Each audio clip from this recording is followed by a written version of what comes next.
Namaskaram, good morning, Matthew. Good morning, Sadhguru. How are you, man? I'm good, man. Where do you find yourself? Right now I'm somewhere in southwestern corner of Georgia, just about to enter Florida, maybe Burnswick, somewhere around that. All right. Well, I'm in Austin, Texas, Oh, so that's you're good. an hour ahead of me. Yeah, but you look at my background, it looks like I'm in Amazon forest. Yeah, man. I knew you were somewhere where it's fertile and a bit jungly. Yeah. Ah.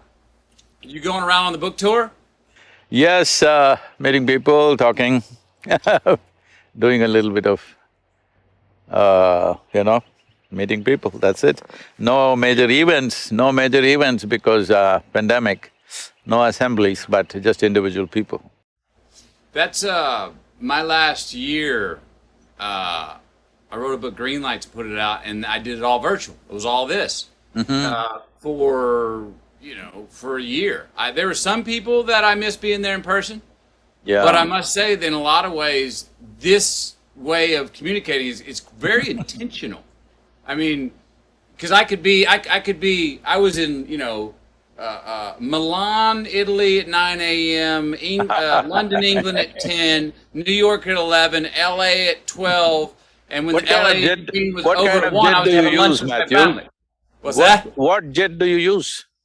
This jet. That's what I mean. And I was like, look, I was all over the world, and I was done at 1 o'clock. In 30 seconds, when I was done, I was having lunch with my kids. I was like, this system's okay. I kind of like this in ways. I think in 2020, probably I've done 4 times more work than I would normally do traveling.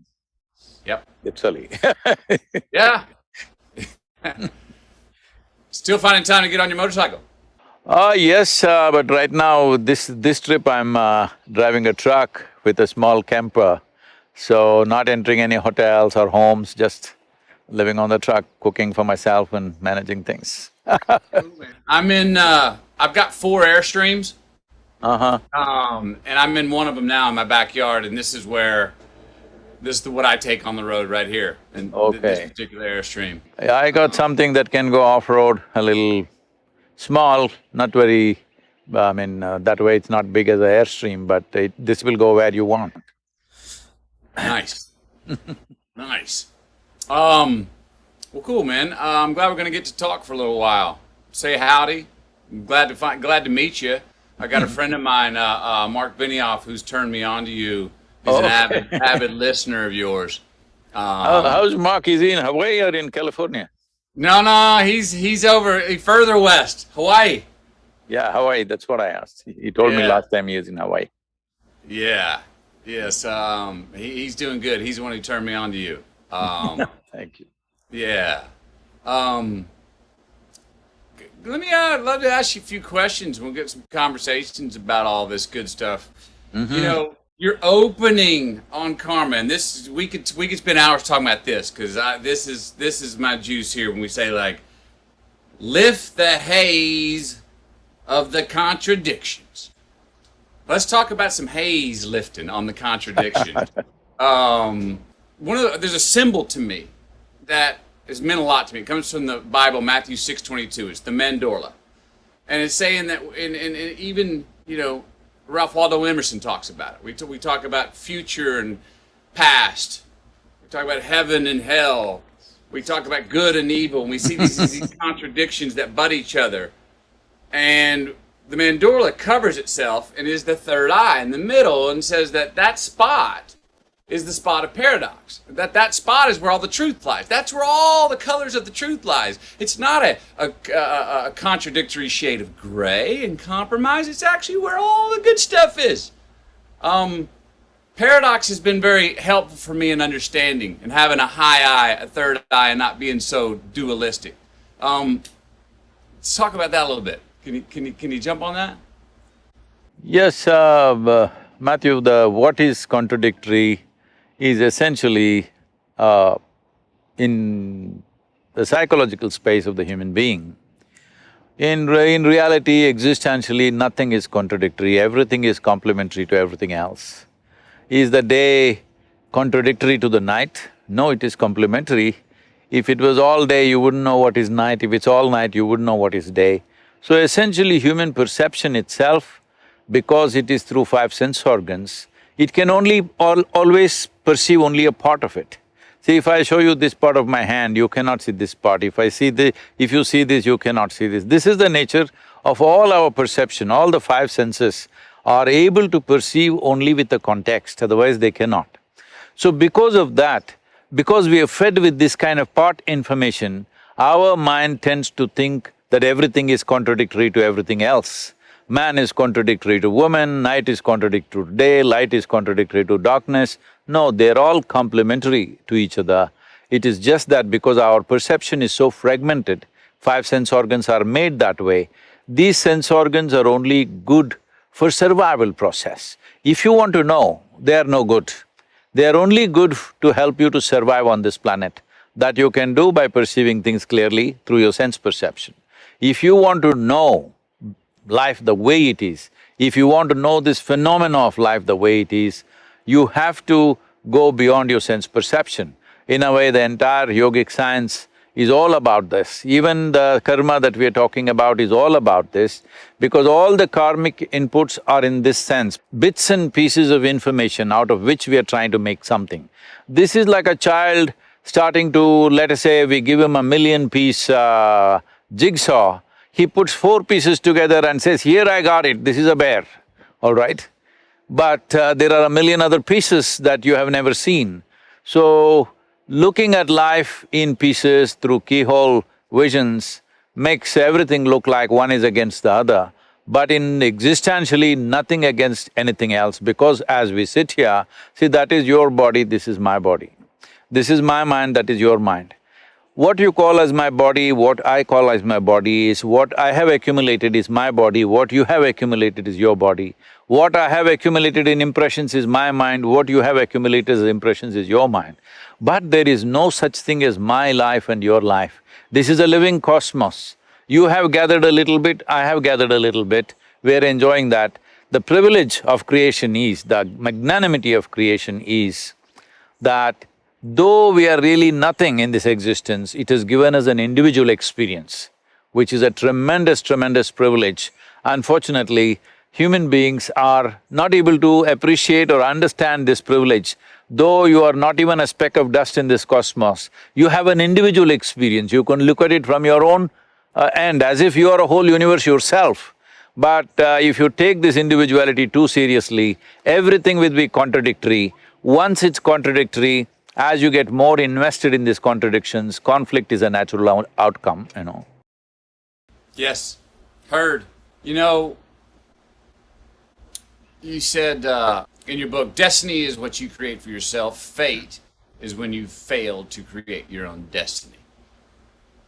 I am a believer in responsibility. I heard that you don't drive through the red lights. I've run a few red lights. All right, but again, I say, you know, if for people that say, oh, it's all fate, then I always I half jokingly say, okay, then run all the red lights, see what happens. I mean, I believe that the prime mover or God, whatever, or life, that once our hands on the wheel, saying we are self-determining creatures. Don't just take the hands off and just completely, inshallah, the whole existence of going through the world. So there's a responsibility and fate, I think, and there's the fate of responsibility, and is that sort of what that line's saying? Destiny is what you create for yourself. Fate is when you fail to create your own destiny. That would be, there's a fate of responsibility. Fate is a fact in waiting. Fate is a destiny unattended. You did not attend. You did not attend to certain aspects of your life. So, they will go by the tendencies that exist within you or by the social situations that are happening around you. So, if you allow outside situations to simply happen the way they happen, largely it'll happen to all of us reasonably the same way if you're living in the same place. But destiny means you take charge of it. And though Many times we may not be able to change all the physical situations around us, still we can change the way we experience it, nobody can stop us from that. What is your life is essentially the way you experience it. What is your life is not in terms of what you have around you. What your life really is the way you experience it. And the way you experience it, or whichever way you experience it, happens within you. What happens within you, if you don't take charge of that, I think it's a wasted life. Outside situations, not always governed by us, there are too many forces around us. Everything is not determined by us. What we have outside right now, we were talking about technology. Well, if you and me existed 500 years ago or 1000 years ago, what we could do would have been very different. So what we are doing now, let us not take too much pride in what we are doing right now, because this is a consequence of the times in which we exist. If we did exist here at 10,000 years ago, I don't know if you would have found a cave in Austin, I would have found in India. So Yeah. Yes, would have been somewhere else doing it some other way. Yeah. So what we are doing is a consequence of times, but how we experience it is entirely ours. A caveman also, there were cavemen or cavewomen who were joyful and miserable. Today in 21st century, with all the conveniences, there are joyful and miserable people still, all right? So it is the way you experience is determined by you, not by the situations around you. Heard, thank you. You say this line, I love the… You've been reading the book. I haven't read it yet, I've been trying to open it, it never happened. Well, you haven't read your book, you don't need to, you wrote it. You know, I actually just got this 2 days ago. I have not had time to read the whole thing, but I've gone through it and seen some nuggets that felt like lyrics that I like, oh, I like that song. Okay, I hear that. And here's one of those. Karma is about shifting responsibility from heaven to yourself. In this, you become the maker of your own destiny. Now, you just talked on that, but I want to bring up an idea that's something, and my pastor tells me I'm pushing a big rock up a tall, steep hill with this idea I've got. But as a person who likes to play with words, I do as well,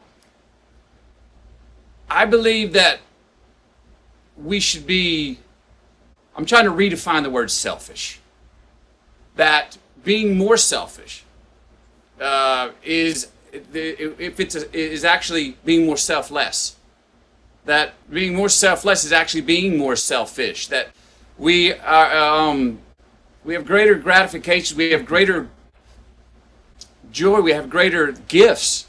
The more selfish we are, the more individualistic. Now, I know that can go out of hand, and I don't mean when it's at the expense… I don't mean selfish at the expense of excluding a lot of people or making contradictions. But I'm trying to redefine the word selfish. Let me redefine the selfish for you. See, there is nothing here in your experience without involving yourself. So you do not know life without yourself. Only because you exist, there is life. If you did not exist, what do you know about life? There is simply no possibility. So selflessness is just an idea, a futile idea. The only way you can exist here is selfish. The question is like this, for somebody selfishness means it's all about themselves as an individual. For somebody else, it's for him and his family. For someone else, it's him and his community. For someone else, his selfishness for him and his race or religion or nationality. I'm saying, why are you stingy about your selfishness? Why don't you be absolutely selfish? Why don't you make your selfishness cosmic, at least global? What is it selfishness means? I want to be well, I don't care what's happening to you. Why don't you make your selfishness like this? I want every creature on this planet to be really well. And once you have set this course for yourself, it's not that you're going to solve all the problems, at least you'll be doing your best. And this is all a human being can do. That the question is only about, are you doing everything that you can do or not? Because in our lives, if we do not do what we cannot do, there is no problem. In our lives, if we do not do what we can do, we are a disaster. So my express mission is to see that every human being is doing everything that they can do with a sense of inclusiveness. Selfishness is the only way you can be inclusive. What does selfless mean? What does selfless mean? You'll stop breathing, is it? I'm saying it's just an idea which has never happened. It is just a foolish idea. There is no such thing as selfless because the very basis of your experience is self. Yes, yes, yes. Question is your selfishness inclusive or exclusive? That's all. Voila, voila. Now don't be stingy with your selfishness. Yeah. No, don't be stingy with selfishness. At least with selfishness, be generous.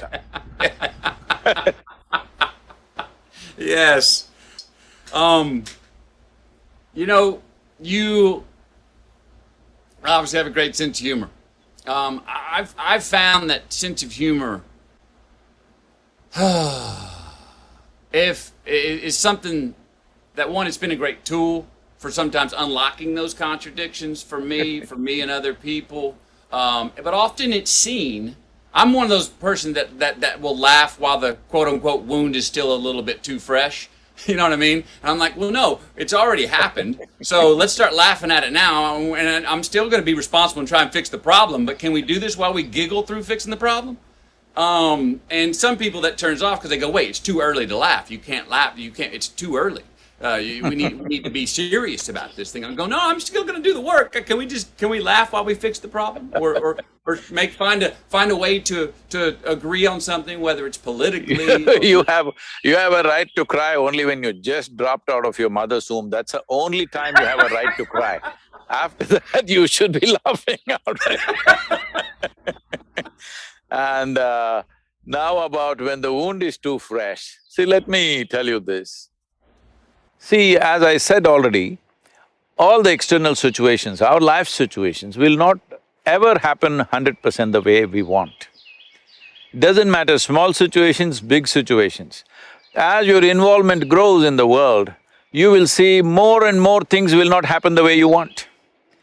So what happens in the world, we must understand, it's a reality which involves many forces. We are also one little force in that. So we can push it, we can use our skills, we can use our intelligence, we can use our influence and push that piece as far as we can.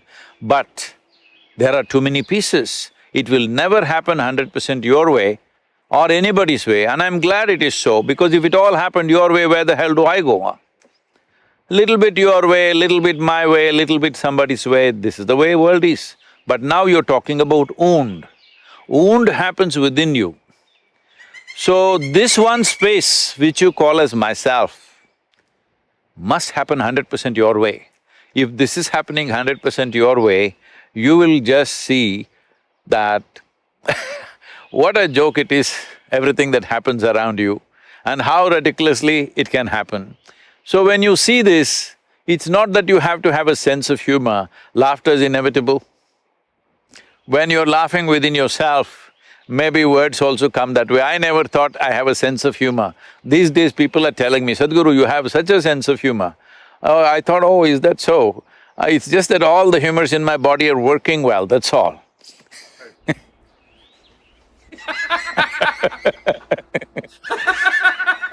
Let me tell you this. This happened, Shankaran Pillai once had a franchise for Radio Shack. I think Radio Shack is closed down now, if I'm right. Is it closed down or still on? I think they did. No, I think they did. Okay. I think you're correct. So he used to have a franchisee-ship for a Radio Shack. So one day he ordered a particular component. Looking at the catalog, he saw it is… he wanted a component which is 669 number, he ordered. And the component arrived after a few days. He looked at it and they had sent the wrong number. It was 966 they had sent. He wrote back to them and furious, you sent the wrong part. They said, just turn it around and see. Most of the time life is just that. You're seeing it one way and freaking, turn it around and see, you will laugh at the whole thing. Just flip it over, yes. Or say it back to front, what makes sense, the foot's on the other shoe. in my in writing my book, I noticed ways that I got what I wanted in life, ways I got what I was seeking, and I was very clear, even going into writing it, about there have been many things where I've engineered the success, that I have set the goal, that I said where I wanted to go and went to it and attained it as a traveler. Okay? Set goals and go get them. But I was surprised at how many times that I've found and got what I wanted or succeeded when I was looking for what I did not know what the hell I was looking for. When I was like, I'm going to go seek it. Those are the best times, huh? They're awesome. The one-way tickets, with no return ticket to go on a walkabout. Going, I don't know what I'm... You don't do walkabout in America. You need to go to Australia to do walkabout. I've done the walkabout in Australia. I've done the walkabout in Mali, Africa, and Peru, the Fugamundi. Yeah. And those times, I got what I needed. But I didn't know what I was looking for. I just put myself in a position to get rid of all the frequencies that I was having in my Western world and my busy life. I wanted to go someplace where nobody knew my name, where I didn't speak the language, where time was going to run way too slow for me until I got on time, and then all of a sudden realized that, I feel the rhythms of this place. I'm enjoying my own company. Because those trips for me, the first 12 days, I do not enjoy my own company. If you do not enjoy your own company, that means you're in bad company, obviously. Well, it takes 12 days. I had to, I think there's a value if you don't enjoy your own company to go, that's why I need to spend more time with myself then, so we can work it out, because I'm the one person that I can't get rid of, so let's work this stuff out. But after about 12 days, on around the 16th day, around the 12th day, I have a breakthrough where I'm like, okay, I've shaken off my demons, I've pulled off my talismans, I'm a naked child. And that's when all of a sudden, boom, an answer comes, and I'm light, and I've shed certain guilt, and I'm present much, and I'm not looking around the bend to see what's coming. I'm not looking over my shoulder to judge where I've been. But I guess my point is, we're all, sometimes we don't know what we're looking for, but we go find it. You talk about seeking the unknown, but to put ourselves in a place, do you think there's a value about put yourself in a place so you can hear it? Put yourself in a place so you can receive it. See, people keep coming to me and say, Sadhguru, please bless me, this should happen, that should happen. I tell them, see, my blessing is, may all your dreams not come true. They get shocked. I said, Sadhguru, why? Says, see, what can you dream of? Right now, I don't know what you're drinking, suppose it's coffee. If you have had 1 cup of coffee, maybe you will dream of a barrel of coffee. If you have $1 million, maybe you'll think of $1 billion. I'm saying all your dreams are just exaggerations of what you already know. If you go like this, you're ensuring that nothing new ever happens to you. So my blessing is, may your dreams not come true. May things that you could never dream of happen to you. If you have to be an open possibility like this, it's very important that we understand, that is why karma is important. Karma means it's the bedrock of your memory. It's the bedrock of your memory means who you are right now as a person. Matthew as a person, as a physical person, as a mental person, as an emotional person, and even as an energetic person, it is a certain volume of memory. Here there's evolutionary memory, there is genetic memory, there's articulate and inarticulate, unconscious, subconscious and conscious memories. All this memory put together, an amalgamation of this is one person called Matthew, similarly every other person. So, now do you want to stand on the stage of this memory? Let's say we see this memory like a platform. If you stand upon this, the richness of your life plays out and you can do your today's dance on that stage. But if you sink into it, it becomes like a quicksand and past just takes away people. See, most human beings just see what is it that they are suffering in their life. They are suffering what happened 10 years ago, now, sitting here. And they're already suffering what may happen day after tomorrow. Essentially, they're not even connected with life, they're mistaking their psychological space as existential. They are suffering two most incredible qualities that only human beings possess on this planet, which is a vivid sense of memory and a fantastic sense of imagination. Unfortunately, most human beings are suffering this. Essentially, they're suffering an evolutionary process. They're just saying, if I was an earthworm, I would be more peaceful. Yes, earthworm is a fantastic creature, it is very eco-friendly, all that is fine, but the possibility is limited. The significance of being human is, the possibilities are unlimited, possibilities are immense. This is why we are on top of the evolutionary pile. When I say on top of the evolutionary pile of all these millions of creatures which are there on this planet, well, we are trying to reduce their numbers unfortunately, but of all these millions of creatures, in terms of evolution, in terms of our neurological capabilities, perception and assimilation of what we perceive, we are on top of the world. But most human beings are not feeling on top of the world because they are sinking into the platform of their memory. This vast memory is a tremendous thing. See, otherwise today, I'm just saying, see, here I am sitting, there is an evolutionary memory in me, which tells every cell in the body, clearly speaks, this is a human being. Suppose I got fancy for dog food and started eating dog food for 3 days, will I become a dog?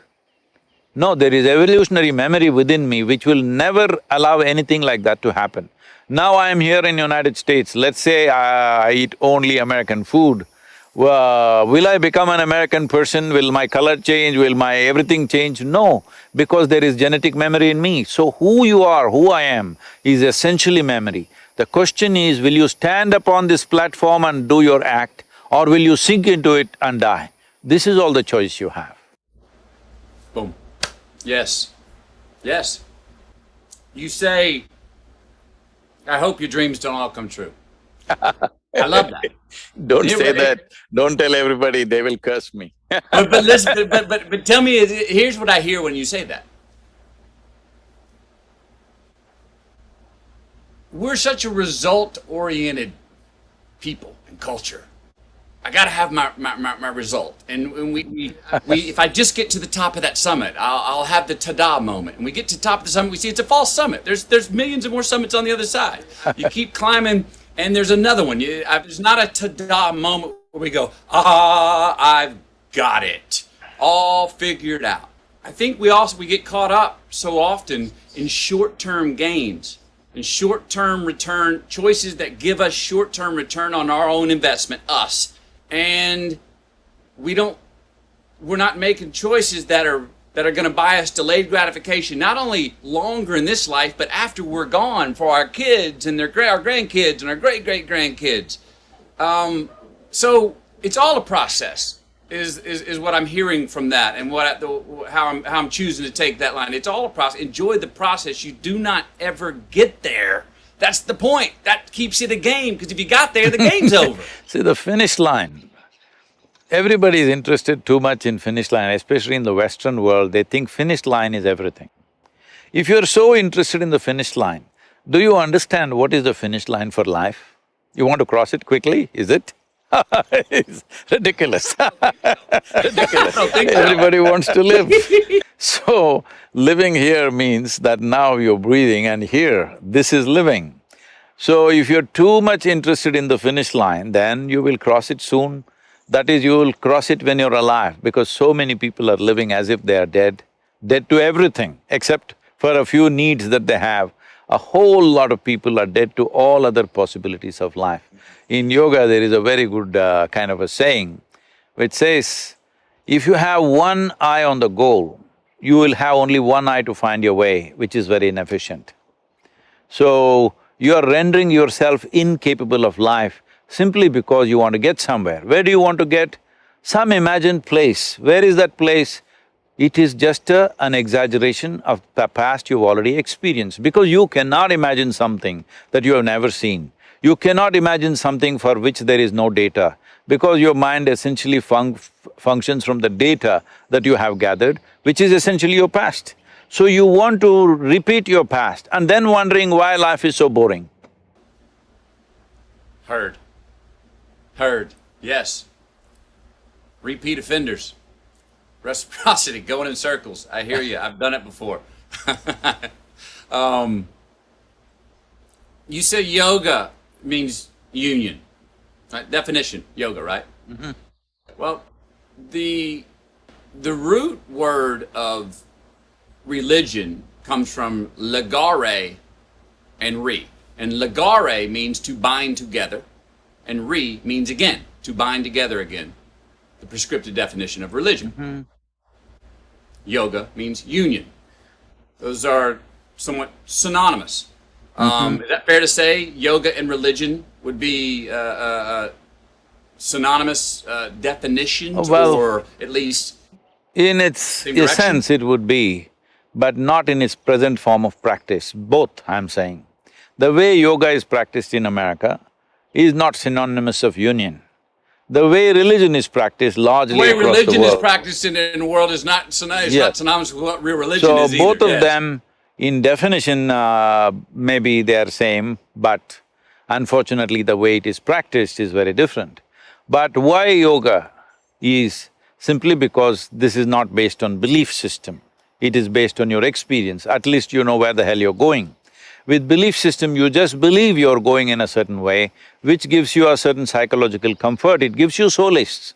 So essentially the choice is this, are you seeking solace in your life? That is, you want to just quieten your mind and be happy with little things, or are you seeking a solution for this life? Because once you have come with this human intelligence, if you don't immediately get engrossed with some petty thing around you, it is natural for every human being to think, what is all this about?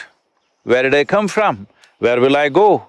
What is the process of this life? What is the meaning of this? What is the purpose of my existence here?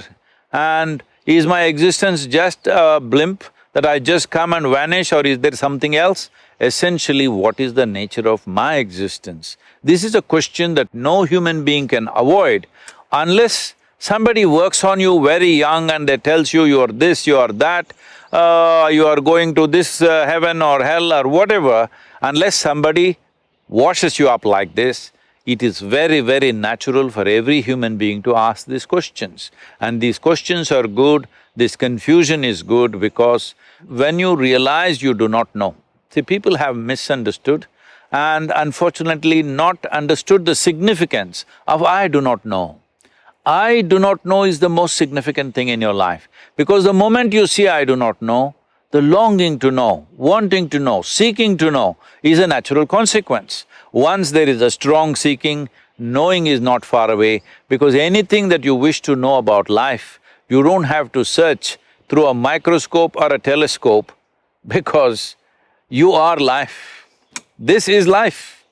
Right now I may call this by a name, right now it may have an identity in the world, but essentially this is life, and this is the only life I can experience.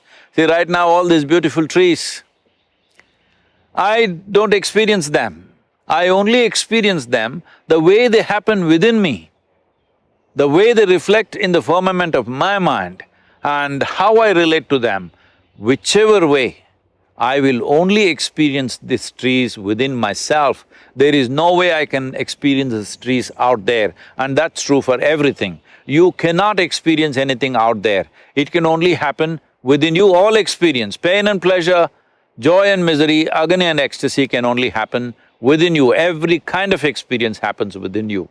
When you understand this, well, if you realize I do not know, and then you start looking, naturally you will understand this. Once you understand this, finding the nature of your existence and becoming the master of your destiny is a natural consequence. The problem is we kill I do not know with belief systems, ideas, philosophies, ideologies. If you keep all these things aside, I think that's what in some way you did in your desert. I don't know which desert you went to. You didn't go to Kalahari, did you? No, I was Sahara and then West Texas. Okay. So, So in a desert means you're alone. So as you said in your own words, initially you're confused and struggling, but then as you pay attention, because when you nothing else to pay attention to, you naturally pay attention to how you work, every muscle in your body, the breath, heartbeat, everything, then you will start noticing what you call as within or what you call as me is an entire universe, and that's the only universe you've experienced. You have not experienced any other universe. The only and only universe and the only and only world that you have experienced is what has happened within you. Once you realize this, then you fix the world the way you want it, within yourself. Outside world, we do our best. So you think it's the outside saying, because I've gone through that where, man, I felt like I had to be in the know. Only recently have I shaken hands with the fact, no, I love to be in the know. I also want to be in the know of what I don't know. And like, I want to know what I don't know and know that I do not know. And saying, oh, that's a good thing, Matthew, was what I'll tell myself. So, but is it, do we not give ourselves enough credit to, or is the I don't know is like a blind spot? It's like, whoa, I don't know. No, I know is a blind spot. Let me clear this. I know is a blind spot. See, right now, let's say you're driving, a truck was coming behind you and you saw it in the mirror. So do you see what is behind the truck? So you know there is a truck coming, but that's a blind spot, it blocks everything else. So right now you think, I know, that's like a blot in your brain, it doesn't allow you to see anything else. If you see I do not know is not about things around you. Fundamentally, see, you and me are sitting here talking long distance. We're sitting on a round planet, the damn thing is spinning all the time and also hurtling through the space at tremendous speed. In the middle of nowhere, nobody knows where this cosmos begins, where it ends. In the middle of nowhere, a tiny little mechanism called solar system. In that tiny little, super tiny place called planet Earth, in that Texas is a micro super space, in that Austin City is a super micro space, in that you're a big man. This is the problem. Because the moment I think I know, I become big in my perception. Once I become big, inevitably I'll make a fool of myself. Whether I realize this in this life or not, somebody who has eyes to see will see this is a bloody fool.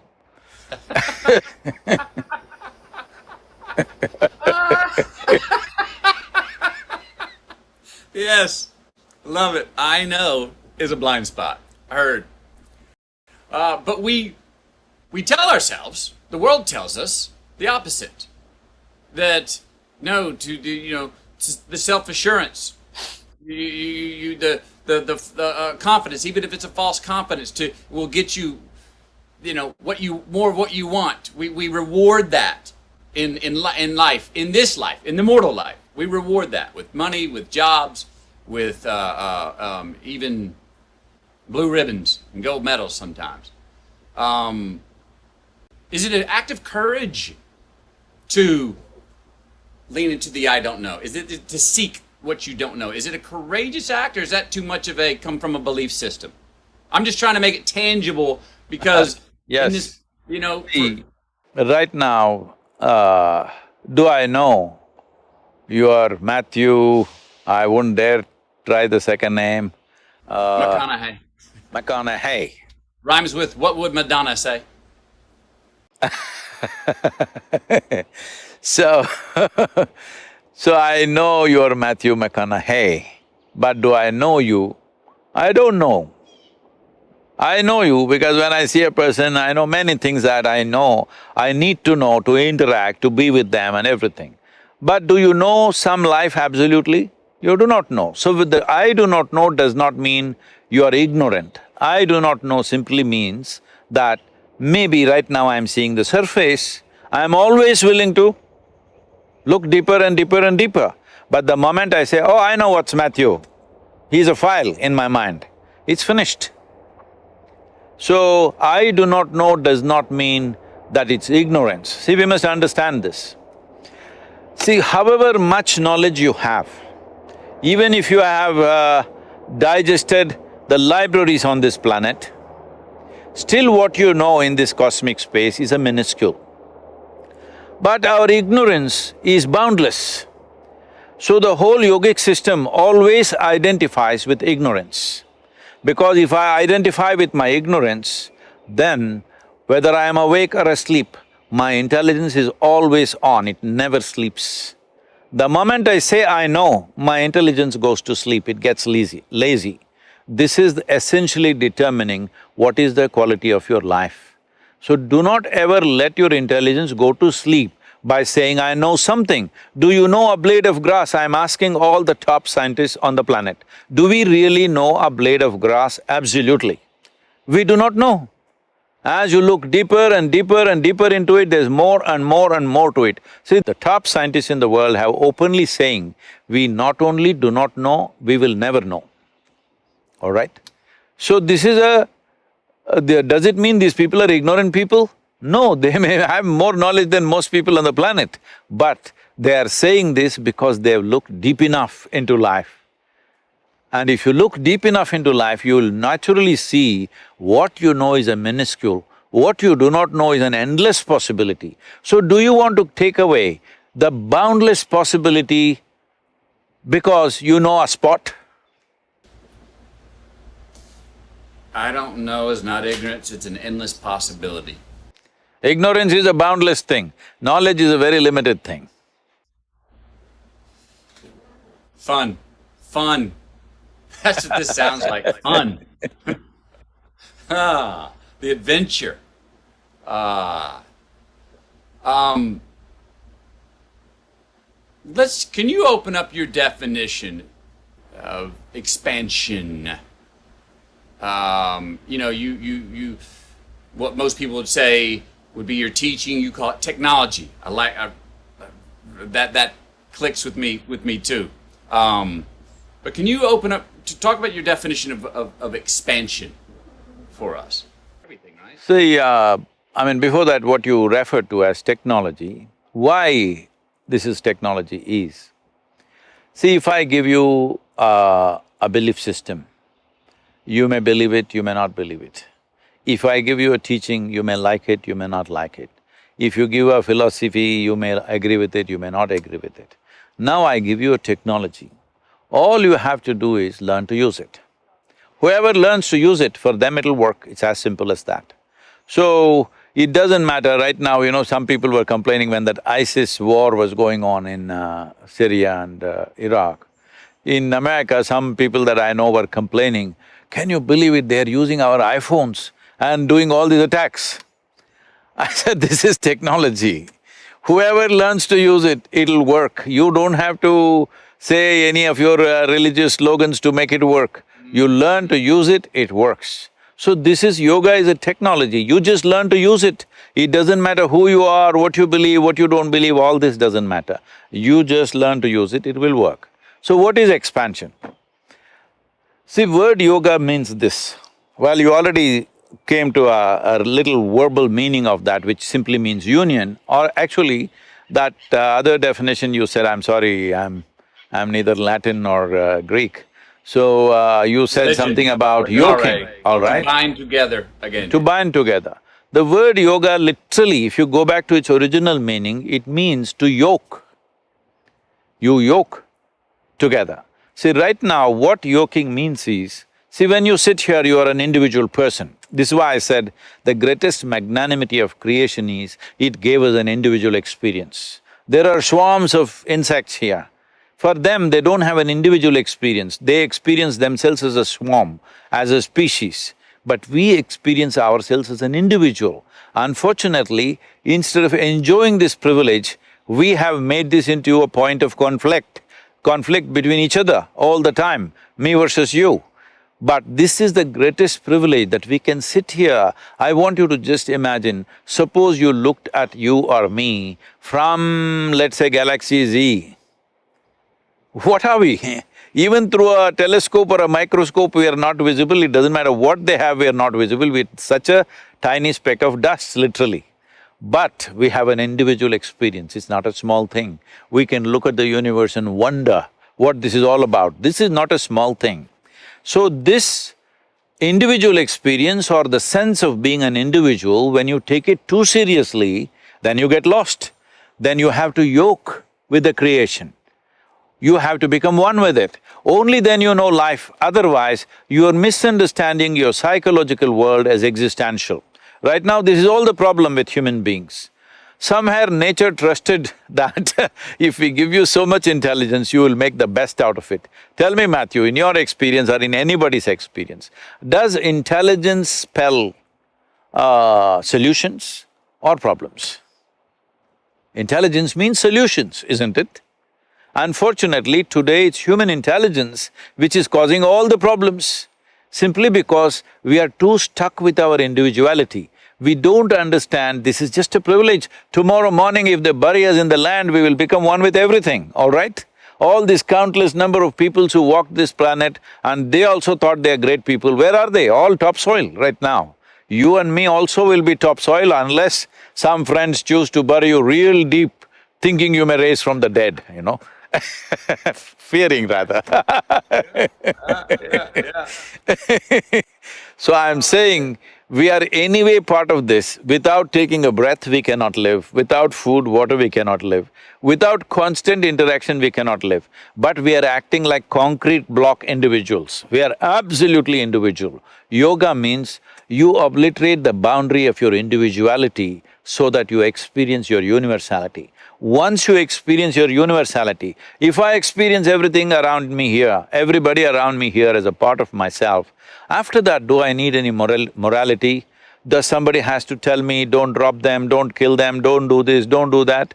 Once I've experienced something as a part of myself, with that I have no conflict. This is yoga. See, right now, for example, these 5 fingers, I have 5 more, okay, I'm only showing you 5. These 5 fingers, you also have 5, not bad. So, these 5 fingers, right now I experience them very much as a part of myself. But this is just the food I've eaten. Food I've eaten means it's just the soil that I'm walking upon right now, it's just a piece of the planet. But right now, this is very much me. In my experience, this is totally me. Now, why is this so? See, right now, there's a glass of water here. The water in this glass, is this me? No. If I drink it, will it become me? Of course. More than 70% of my body is water. So what is it that happened? All that happened was, as you have a physical body, you have a sensory body. Your sensory body is the boundaries of who you are. See, if you touch your you do this, Matthew, with your right hand, just touch your left hand. Is that you? 100%, isn't it? Touch the chair on which you're sitting, is that you? No. No, how do you know? It's just that here there are sensations, here there are no sensations. So essentially what you're saying is, what is within the boundaries of my sensation is me. What is outside the boundaries of my sensation is not me. So, the sensory body has a presence of its own. We can just do this experiment right now. Just close your eyes, just for 20 seconds, briskly rub your hands like this.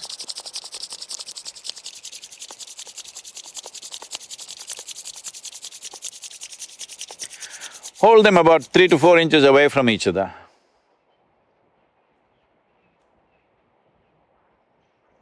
Something happening between them, isn't it? Yes. So, what is happening is just that because of exuberant movement, now your sensory body expands. So, you know why people are rubbing each other all the time? Because somebody who is not you, you begin to experience them as a part of yourself, maybe momentarily, but it happens. So right now what yoga means is, you sit here without any outside activity, just sit here and make your life energy so exuberant and active that your sensory body expands.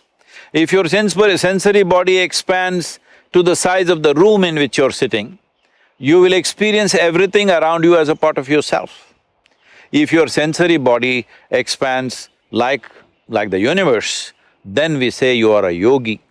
That means you become one with everything. Today, if you go to a yoga program, In a studio, people are calling themselves yogis, that's not what it means. It means that you obliterated the boundaries of your individuality and you became one with everything in your experience. Even if this happens for a few moments in your life, after that you are never the same again. Because everything that you see, man, woman, child, tree, animal, bird, everything, somewhere deep inside you know this is part of me. When you know this, you don't have to be driven by commandments or morals or values or ethics, no. You are running out of your humanity, the life that you are, and that's the way you should be. If your humanity is dead, then you need lot of morality.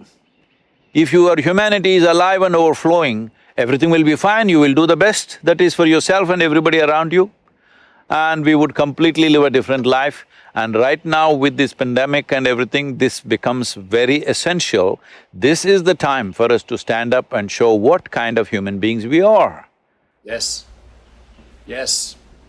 Individually. And what you just said about the individual experience is all, that's who we are, that's all we have. But the yogi is connected with the universe, all right? So the I, it's where the I meets the we. The yoke of the I and the we. Would that be fair to say? That's how I phrased it.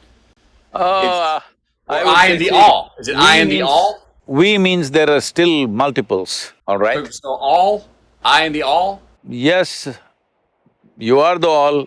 Right now, I launched a whole program, an ecological program in India based on this. I saw that we had to increase the green cover in the state in which we were, which was at about 16.5% at that time. The aspiration was 33%. So I told them, see, you have to plant 114 million trees in the next 8 years. They rolled their eyeballs and said, how is that possible? Do you know what is 114 million? How can we plant that many trees? So I told them what is their population. It was about 62 million. I said, if all of you plant one today and one more after 2 years, then it is a done thing. Only thing is all of you will not participate, that's the whole problem. So I made a simple process, I made people sit under trees and made them breathe. I set up a spiritual process for them, where I clearly made them experience, see what you exhale, the trees are inhaling. What they exhale, you are inhaling. Literally 1/2 of your breathing apparatus is hanging out there. Once they felt this experientially, you can't stop them, they're still planting trees all over the place. Today, we have planted millions of trees and it's still going on. Right now, our goal is to plant 2.42 billion and Mark Benioff came in between and now he's telling me trillion. Yes. What's after that? Is there such thing as the zillion, or does it go straight to Googleplex? No, after that, one day to be buried under a tree so that you become good manure for one tree at least. Because that's all the flesh I carry, only for one tree. So question, so you have that experience, which you said lasted about 4.5 hours when you were on your rock with your favorite tree growing up through the crack, and you had that experience. How many years ago was that? That was when I was… that was 1982. So 82, so 21 and 18, 31, years. 41, 39 years. Here we go. So, I think many, most people go and have had certain experiences where they felt like what I would call crossing the truth and going, whoa.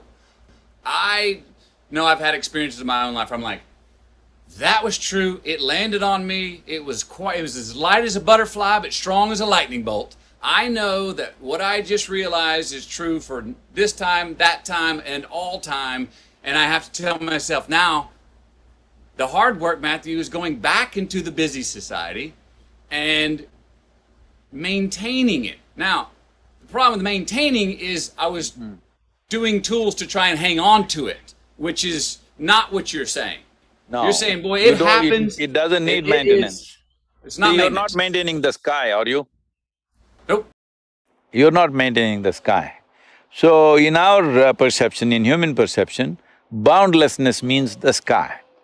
Boundary means the planet, in a way. Okay. So, When something really boundless, you cross some limits. See, so many people, especially maybe not so much in Texas, I don't know, but more in California, I'm going there in a few days.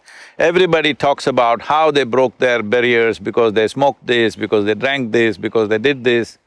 See, all this is fine, I'm not saying it's not genuine. See, it can be induced in so many ways, okay? You can simply do it if you just dance yourself crazy, like you know how the Native American people were doing. They were just dancing themselves into states where literally bordering on life and death kind of dance. But because of that, they broke through. But these kind of things if you do, you will have experiences. Definitely it may bring some sense of wisdom, but it'll also get you addicted to that particular activity. If any that particular activity, maybe a dance, maybe a drug, maybe a smoke, whatever it is. I'm saying if you create any experience within you with a certain physical activity, naturally you will get addicted to that physical activity. It may be alcohol, it may be drug, it may be sexuality, it may be adventure, it may be jumping off the mountain. For different people, it may be different things. But essentially you will get addicted to the activity because you see that activity as the source. Now, this is what is significant about the yogic process, that there is a step-by-step ladder if you climb, then after that, without any activity, sitting in this space, you can be in that state. Once that happens, there is no maintenance. Voila.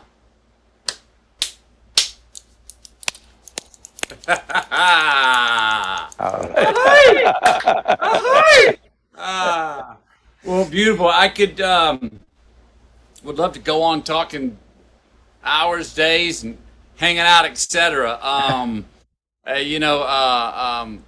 really dig where you're coming from and happy you're sharing what you're sharing. Because I think you're turning a lot of people, obviously turning a lot of people on to themselves. Amen for that. For keeping us involved. And boy, we need that, like you said, we need personal involvement now more than ever to evolve as a species, it seems, you know. So this is a time, I'm saying, particularly in India right now, last 2 weeks have been grim, all right? It's been a very grim situation out there and still going in that direction. Well, now lockdowns, curfews, all coming, maybe it'll turn back a little bit, but we need to understand this, that we have come to a time where there are many, not mainstream scientists, there are many, other kinds of scientists who look at various things. They need not be 100% wrong or 100% right. They're talking about how this has all happened because of the biological push we have done on other creatures, whatever. This is a script for Hollywood movie, that how we pushed the biology and how all the virus sat together and planned and got at us. I'm saying not that, but I'm just saying, essentially, we have reached a point. Different generations have reached different kinds of situations, but we have come to a place, our fortune is right now, this virus, the carrier, the sole carrier is human being. Earlier, we've had this kind of pandemics or epidemics where carriers were mice, birds, mosquitoes, other kinds of things, we couldn't stop them. What we were thinking of in our mind at that time is how to completely eliminate all the mice on the planet, how to get rid of the mosquitoes, absolutely, genocide. We were planning genocides on them. But right now it is us, we are the carriers. You can see this as a great blessing and a great curse. If you would see it as a blessing if you are a conscious human being. Because if all of us across the world, I know this is right now an utopian thing, if all of us had the sense to 14 days, just be with 2-3 people that we are and not meet anybody for 14 days, the pandemic is largely over, all right?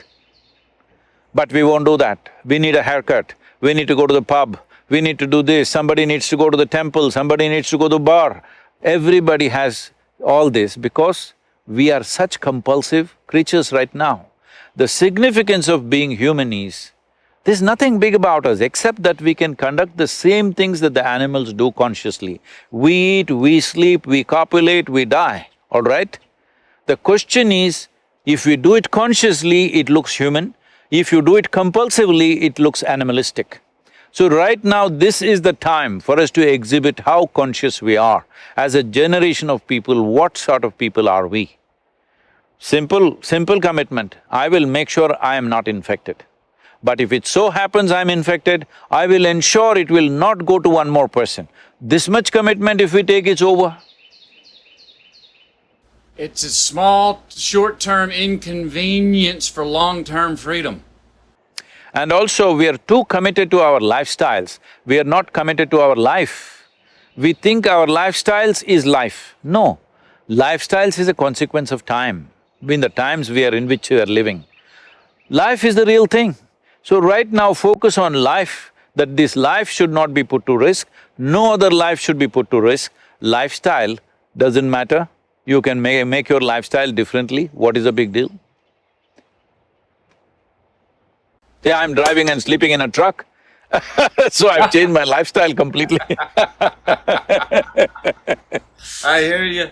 Oh, I hear you. Great talking to you. Thank you, Matthew. Today. I look forward Wonderful. to our next time. Yeah, I hope to catch thank you up for the somewhere. wisdom, the laughter and all. I hope you have a great road trip and keep enjoying yourself out there, getting off road, and we'll talk to you next time wherever Yep. you are. or I'm in crossing person. Texas, keep the cowboys off me, huh? Oh, come on, you'll fit right in here. Come on in. Howdy.